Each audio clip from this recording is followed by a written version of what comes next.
Everyone, तो क्या finally Nifty में एक या फिर इंडियन स्टॉक मार्केट में एक अच्छा बुलिश मूवमेंट आ गया है, या फिर यहाँ से मार्केट एक कंसोलिडेशन फेज या फिर सेलिंग की तरफ मार्केट अभी भी जा सकता है। तो इस चीज़ को समझने के लिए इस वीडियो में अंतिम तक बने रहिए। तो सबसे पहले बात कर लेते हैं आज का ट्रेडिंग सेशन का। तो आज मार्केट एक बहुत ही अच्छा गैप अप ओपन हुआ था, बट स्टार्टिंग के कुछ टाइम 1 या 2 घंटे मार्केट एक सेलिंग की तरफ जा रहा था, और फिर से लग रहा था कि ये जो पिछले 4 दिन से जो ऐसा जो मार्केट मूवमेंट दे रहा है, आज भी मे भी वैसे ही मूवमेंट दे। बट 1 या 2 घंटे के बाद जो बाइंग आया ना, वो एक कंफर्मेशन देके गया है कि मार्केट में बहुत ही अच्छा एक बाइंग मोमेंट आ चुका है, बहुत ही अच्छा मार्केट बुलिशनेस शो कर रहा है। क्योंकि क्योंकि अगर आप 5 मिनट के चार्ट पे देखोगे तो एक भी रेड कैंडल यहाँ से मार्केट ने नहीं बनाया है। तो ये एक बहुत ही अच्छा कंफर्मेशन है, बहुत ही अच्छा एक इंडिकेशन है कि मार्केट एक बहुत ही बुलिश रन में जा चुका है।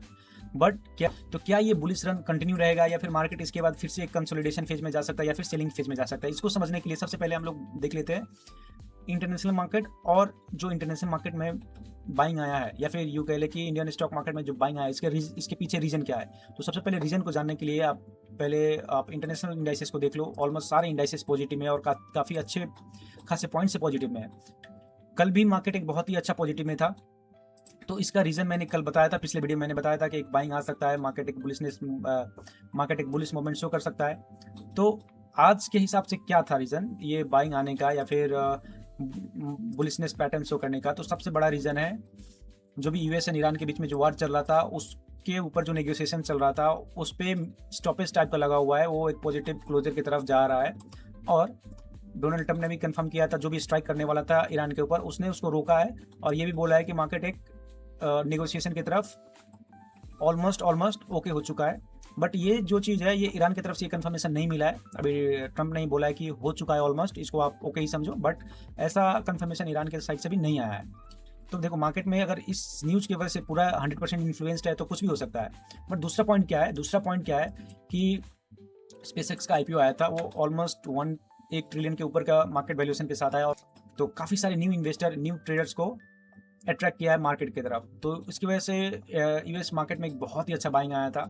उसके साथ साथ ये जो न्यूज़ आया ना यूएस और ईरान को लेके, तो उसकी वजह से क्या हुआ है, जो स्ट्रेट ऑफ हॉर्मस के थ्रू जो भी क्रूड ऑयल निकलते थे, तो उसकी वजह से क्या था, पूरा ग्लोबल मार्केट क्राइसिस की तरफ गया था। बट उसकी वजह से क्या हुआ है, अभी जो पॉजिटिव एक न्यूज़ आया ना उसकी वजह से क्रूड ऑयल के जो प्राइसेस है ऑलमोस्ट 4% से नीचे गया है।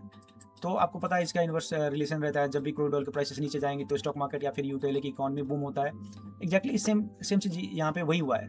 तो ये जो 2-3 रीजन है, इसकी वजह से मार्केट एक बाइंग की तरफ गया है।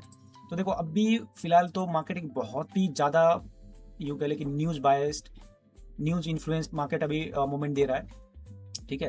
तो अगर अभी देखो, अभी मार्केट तो ओपन होगा मंडे को ये सैटरडे और संडे के बीच में कुछ भी अगर नेगेटिव न्यूज़ आता है तो फिर हो सकता है कि मार्केट एक डाउन साइड के मूवमेंट दे, या फिर गैप डाउन एक ओपनिंग दे। बट अगर मार्केट में अगर ऐसा कुछ न्यूज़ नहीं आता है, अगर सेम कंडीशन रहते हैं, तो बाइंग की तरफ जाने का प्रोबेबिलिटी काफ़ी हाई रहने वाला है। मार्केट एक बाइंग बायसनेस की तरफ जा सकता है। तो जो भी आप ट्रेड प्लान करोगे तो बायसनेस आपका बाइंग की तरफ ही होना चाहिए। चलो, एक पुल बैक या 2 पुल बैक आते हैं तो आप वेट करो, उसके बाद जो मार्केट मूव करेगा वो बाइंग की तरफ ही मूव करेगा। ठीक है, ये तो हो गया न्यूज़ बेसिस पे। ठीक है, टेक्निकली भी देखोगे ना, तो मैंने इसे 1-2 वीडियो में मैं बताया था कि अभी मार्केट में बहुत ही अच्छा डिमांड जोन पे है, और जब तक उस जोन का ब्रेकआउट नहीं आता है ना, या फिर मार्केट उसको ब्रेक डाउन नहीं करता है ना, तब तक मार्केट में एक बाइंग आने का प्रोबेबिलिटी काफ़ी हाई रहने वाला है। तो इसको अगर 1 डे के टाइम फ्रेम पे देखते हैं ना, तो ये चैनल आ रहा था, सी ये ये जो चैनल आ रहा था, मार्केट एक इसी डिमांड जोन पे था, और मैं काफ़ी टाइम से बोल रहा था कि देखो, यहाँ से कभी भी बाइंग आ सकता है। फाइनली ये बाइंग आया है। ठीक है, बाइंग आया, और इसके हिसाब से टेक्निकली भी देखा जाए ना, तो कुछ टाइम के बाद मार्केट इस जोन को भी अप्रोच कर सकता है, अगर मार्केट में कुछ बुरा न्यूज़ नहीं आता है, कुछ नेगेटिव न्यूज़ नहीं आता है। ठीक है, तो इस जोन को भी अप्रोच कर सकता है। तो ये तो हो गया एक टेक्निकल। कौन सी इंपॉर्टेंट जोन रहने वाला है, अगर मार्केट कल या फिर मंडे बोल सकते हैं, मंडे को अगर मार्केट मूव करता है तो कौन से जोन पे एक ब्रेक ले सकता है, या फिर कौन से जोन को रिस्पेक्ट कर सकता है, या फिर यूँ कह ले कि कौन से जोन अच्छा डिमांड एंड सप्लाई जोन रहने वाला है, या फिर यूँ कह सकते हैं कि कौन से जोन अच्छा एक सपोर्ट एंड रेजिस्टेंस जोन रहने वाला है। तो इसको जानने के लिए हम लोग एक छोटे टाइम फ्रेम पे मूव करेंगे, 15 मिनट के चार्ट पे देखेंगे कि कौन से जोन इंपॉर्टेंट रहने वाले for the support and resistance area. ठीक है, देखो, सबसे पहले बात कर लेते हैं रेजिस्टेंस जोन का, क्योंकि मार्केट एक बाइंग बायसनेस में है, तो सबसे ज़्यादा ये एक जो जोन है, ये बहुत ही अच्छा एक काइंड ऑफ रेजिस्टेंस जोन है, 24,074। तो इसको हम लोग 50 से लेकर 100 के बीच में इसको ले सकते हैं। ठीक है, 24,100 से लेकर 24,000। ठीक है, तो ये बहुत ही एक अच्छा रेजिस्टेंस जोन रहने वाला है। उसके नीचे अगर देखेंगे तो ये भी जोन जो है ना, ये भी एक अच्छा रेजिस्टेंस जोन रहने वाला है 23,950, ठीक है। तो इसको भी मार्केट एक रिस्पेक्ट दे सकता है, क्योंकि अभी भी ये देखोगे ना तो मार्केट यहाँ पे पहुँचने के लिए ऑलमोस्ट कितना, ऑलमोस्ट 300 पॉइंट है, तो ये काफ़ी अच्छा पॉइंट है। एक दिन में कवर में भी कर सकता है, बट देखते हैं। तो अगर मार्केट को अगर रिस्पेक्ट करना होगा तो ये दो जोन को रिस्पेक्ट करेगा। अगर इसको भी ब्रेक करता है ना, फिर क्या होगा, ये जो ट्रेंड लाइन आ रहा है मार्केट इसको रिस्पेक्ट तो करना ही करना चाहिए, ठीक है, क्योंकि ये बहुत ही स्ट्रॉन्ग ट्रेंड लाइन है। मार्केट बहुत दिन से इसी जोन में फंसा हुआ है, इसी एक पैटर्न को फॉलो कर रहा है। तो आने वाले टाइम पे भी मार्केट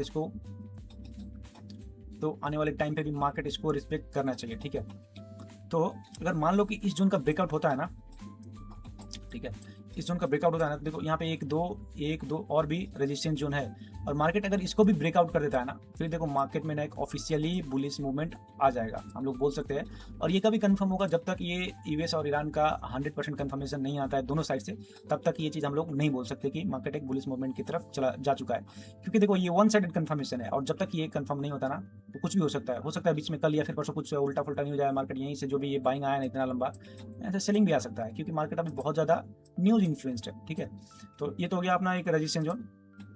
बात कर लेते हैं सपोर्ट जोन का। देखो सपोर्ट जोन, जो पहला वाला जो सपोर्ट जोन है, ये सबसे स्ट्रॉन्ग सपोर्ट जोन है अभी। मार्केट इसको और ये ट्रेंड लाइन को अगर इसको ब्रेक करता है ना नीचे की तरफ, फिर एक बहुत ही गंदा सेलिंग देखने को मिलेगा। मार्केट एक बहुत ही बीयरिश पैटर्न शो कर सकता है, बीयरिश सेंटीमेंट शो कर सकता है। तो ये तो हो गया एक अपना एक अच्छा सपोर्ट जोन, ठीक है। दूसरा सपोर्ट जोन क्या हो सकता है, देखो आज जो मार्केट जहाँ से बाइंग किया ना, ये लंबा वाला बाइंग, ये बहुत ही अच्छा एक सपोर्ट जोन है। देखो यहाँ से मार्केट एक बार, दो बार, तीन बार, तीन चार बार रिस्पेक्ट किया मार्केट ने, ठीक है। तो ये अभी फिलहाल के लिए सबसे एक्टिव सपोर्ट जोन जिसको बोल सकते हैं ना, S1, तो यही रहने वाला है, ठीक है। ये कितना का है, 23,300 के आसपास का जो जोन है, बहुत ही अच्छा एक सपोर्ट जोन है। तो मार्केट ये दो तीन चार, मार्केट ये दो जोन है ना सपोर्ट के लिए, इसको रिस्पेक्ट करना चाहिए। और रेजिस्टेंस की बात करें तो ऑलरेडी मैंने बता दिया है। तो जो भी ट्रेड प्लान करना है इसके हिसाब से ही करना। हालांकि जब मार्केट अगर न्यूज इन्फ्लुएंस रहता है तो कोई भी सपोर्ट एंड रेजिस्टेंस जोन काम नहीं करते, बट फिर भी अगर सेलिंग आना होगा तो किस जोन से आ सकता है, तो यही दो जोन है। बाइंग आना है तो कहाँ से आ सकता है, वही दो जोन है, ठीक है।